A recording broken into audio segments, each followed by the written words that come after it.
Hello. Apologies. Welcome again to another Totally Original Geek News podcast, almost daily. I am your host, Andrew McDonald, and it is June 1st. The last time I talked to you was ages ago. Birthday, Memorial Day, kids being off from school for far too many days because they had no snow days this year, and they decided to lump them all up at once at a delightful 6-day off for children at the end of May, has led to me not recording. But I'm going to record. We're going to cover one thing today, one thing alone. Sony had a big conference last week, a showcase of dreams. After 2 years of not doing any showcases and just doing smaller state of plays where they focused on maybe 1 or 2 games, they did a showcase showing all their new big things coming for the PlayStation 5 platform. Except it wasn't. A lot of people hated it. Some people liked it, but a lot of people hated it. They showed about 34 games during this showcase, 30 of which were multi-platform games, which Xbox was none too happy to point out after the show. Needless to say, 4 games. Big one being Spider-Man 2. We already knew that was coming. Everyone expects it to be good, so no big deal. Then, of course, Final Fantasy 16. Again, we already know it's coming. Everyone expects it to be good or not good, depending on how you feel about Final Fantasy 16.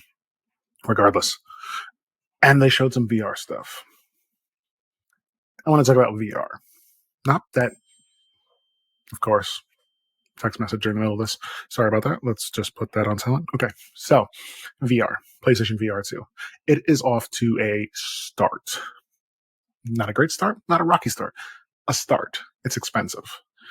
But there was one thing I heard referenced a few times about the showcase about PlayStation VR 2, about what PlayStation VR 2 needs to be a big success. Maybe you already know it.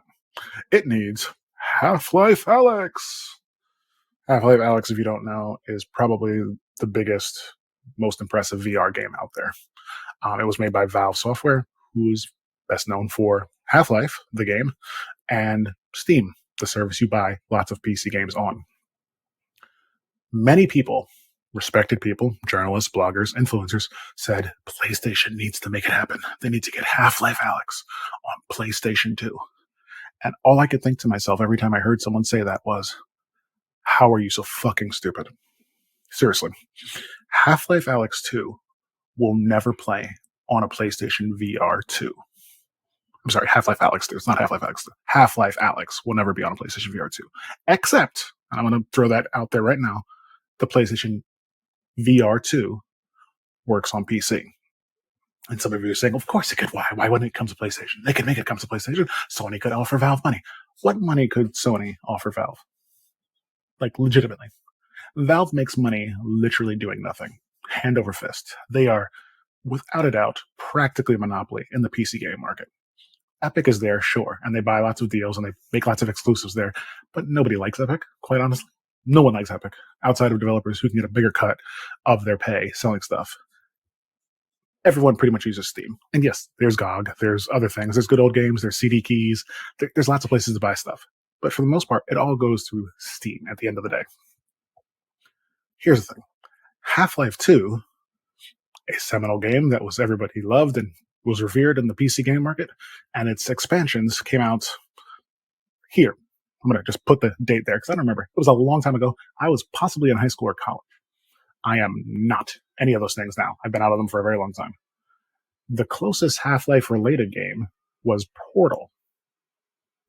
The last Portal game came out here, as I hit my microphone. It came out here. So these are the time periods that these games have come out. And since then, they haven't touched Half-Life. A game that everyone wants them to make a sequel to. A game that everyone wants them to continue. And they haven't touched it. And you know why? Because they don't care. They don't want to. They're just not going to do it. How many of those games have come out on PlayStation platforms? That answer is here. 9.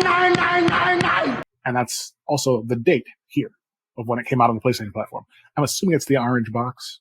I can't recall, but it's going to be here when you watch this video. What can Sony offer them to get this on their platform that they can't do for themselves? Again, Half-Life Alyx was made to sell Valve's VR headset, to show people out there that they could make a good VR headset, and to show that Steam was a good VR platform to sell VR games. Steam currently works with pretty much any VR headset on the market. If you have a VR headset, you can probably plug it into your PC, and you can play games that you bought on Steam through VR from your computer on that headset. With the most popular one probably being the MetaQuests, that line of headsets out there. So they haven't ported it to MetaQuest store, right? It's not on any other VR headset store. It's just on the Steam store. Again, you can play Half-Life Alyx with a lot of headsets on the Steam store, but nowhere else. So what can Sony actually offer them to port it to PlayStation 5? Nothing. They can't offer them a thing. There is no good benefit for Valve to put that game out there. Yes, sure, people would buy it. Oh, they'd make tons of money. They'd make so much money. They would sell on PlayStation. Everyone would buy it with a VR headset. Yeah, everyone would buy it with a VR headset. But you know what they could also do? They could not, because then you have to buy it on Steam, on your PC. And then that's it. You can buy another VR headset, theirs potentially, which arguably costs about the same as a PlayStation 5 and a PlayStation VR2. Or, because Sony, the sales aren't exactly super stellar for the PlayStation VR2 on PlayStation 5, Sony could open it up and make it work for PC. If they do that, they open up a whole new market with technically the best VR headset on the market right now. People might flock to that, buy it, use it on their PC, and play Half-Life Alyx 2. Or they can wait, till next week, and Apple will announce their VR headset for Mac, which also runs Steam, and Half-Life Alyx might suddenly get a Mac port in the next week. Balls in your court, Sony. You might want to open up that hardware. I'm going to try to record another one tomorrow, maybe talking about, the Spider-Man situation or something else. Again, apologies for not being here. Busy with life and kids, but talk to you guys soon. Don't be stupid. It's never coming to PlayStation 5. Just don't be stupid. Later.